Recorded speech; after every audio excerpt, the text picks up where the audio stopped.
A few years ago, my brother rang me from the United States of America, where he lives now, and asked me would I fly over and test to see if I was a match to give him a kidney. Yeah, I know. Serious shit. The tension that entered the room there. I should point out he did really need it. He's not just one of those brothers who wants everything you have.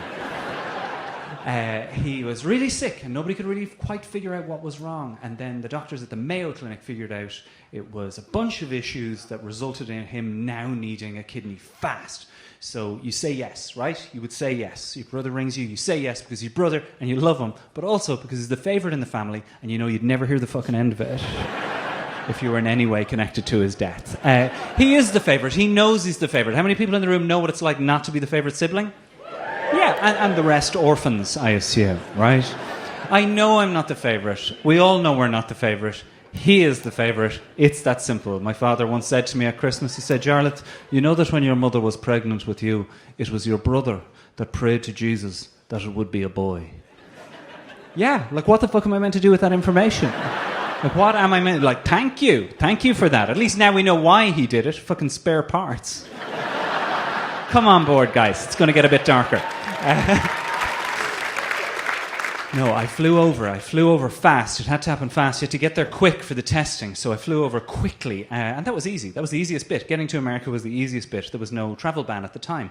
And even if there was, wouldn't have affected me. It's not like I come from a country with a history of terrorism. Oh, God. Good fun. We're all having fun. And I mean, the Mayo Clinic is basically NASA for medicine. We had top-to-toe testing for 48 hours. Every test imaginable. EKG, MRI, PPI, UFC. Tests I'd never heard of. And I am coming out on top. And I have never gotten good results from any doctor at any point in my life. So I'm in shock. So much so that I'm kind of cocky going in on day 2. Doctor pulls me aside and goes, these tests are important. They are important. You're doing great. But the most important test is a psychological examination today. How's that now? What's that? What's that about now? It's a 2.5 hour interview with our best psychiatrist.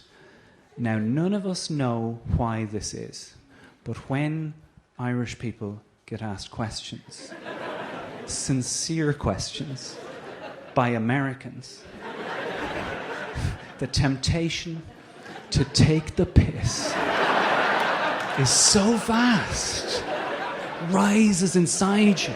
Like a giggle at a funeral. You can't. It's the more sincere they become, the more you think, I'm going to volley this into the back of the sarcastic net. And these are the most sincere questions any human being can ask another. First question, how would you feel if after donating the kidney, his body rejected it?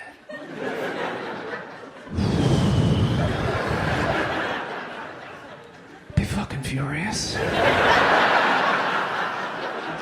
I would regard that as highly ungrateful. I'd get it back off him. That'd be the next thing. Get it back off him, I'd tear it out his arse. Belly button, whichever, I'd get it back. You don't say it, but it comes to the front of your mind. Came to the front of my mouth. Instead, you give the answer you think the doctor wants to get so that you can get out of there and do the great thing. And then they start asking you questions about your alcohol consumption. And now you no longer need to take the piss. Because you're honest, you're real, your genuine Irish answers sound like piss-take answers to any American doctor. And these are not difficult questions. Question number 1, do you drink? I give the perfectly acceptable Irish answer of, not really.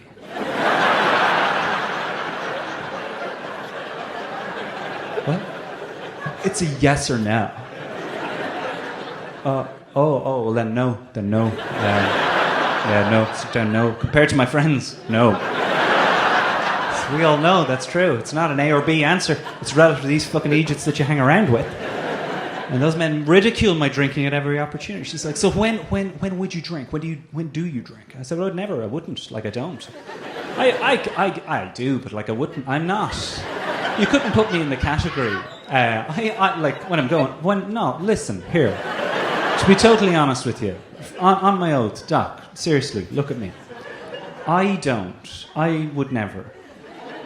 I never just drink. I never do that. I will occasionally drink. but I'll never just drink. The beautiful part about this moment here is all of you know exactly what that means. But the term drinking is not used at the Mayo Clinic. They've never heard of the term. It's not on any of the forms. And it's very hard to explain the term drinking to an American doctor without using phrases like, you know what I mean, doc, when you want to do a bit of damage. So she thinks she's in an intervention. She's around my side of the table. She's knee to knee with me. Tell me, when does the drinking occur? I mean, you guys know the answer. Weddings, right? Everything else is child's play compared to this shit. The gloves come off at a wedding. She's like, what? And how many drinks would you typically have at a wedding? Yeah, Jesus, somebody said. How many drinks would you typically... Who the fuck has ever counted? I think that's an undocumented figure. I don't think anybody has ever counted 1, 2, 3, 4 at a wedding. Because the question is not how many, the question is how long. How long are they going to serve us for? The question is, do I have a room at the hotel? Is there a bar extension? Did I bring cans? These are the questions. I was like, I don't know, Doc. I couldn't tell you now. I couldn't tell you off the top of my head now. I'm just there for the romance now. I wouldn't be able to put a figure on that.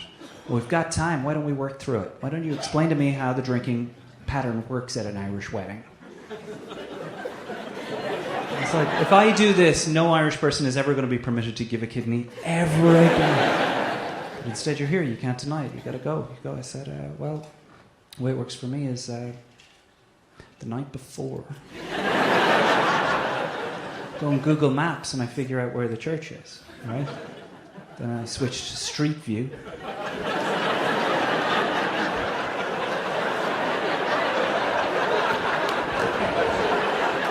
Figure out where the nearest pub to the church is, right, guys?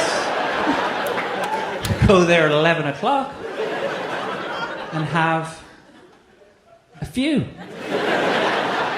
Till it's time to go to she's horrified, shocked and appalled. Why would you do that? Because you don't know how long that ceremony's going to take. By the end of this, I'm explaining to her how it's not uncommon towards the end of the evening for an old man to climb over the bar at the wedding, start pulling pints to help out. And I'm pretty sure I'm walking out of there fully intact. I've blown it, it's done. Instead, she says, it explains a lot. What you're saying to me explains a lot because it's the same pattern that we see among athletes who donate. They have a big game and a blowout and then a long, dry period. Big game, blowout, long, dry period. And athletes like you. Extremely high kidney function. That's what I'm seeing. I've never told a doctor to fuck off in my entire life. Fuck off. And that is one of the many steps that produced my brother now having 3 kidneys. And me flying on one. There you go.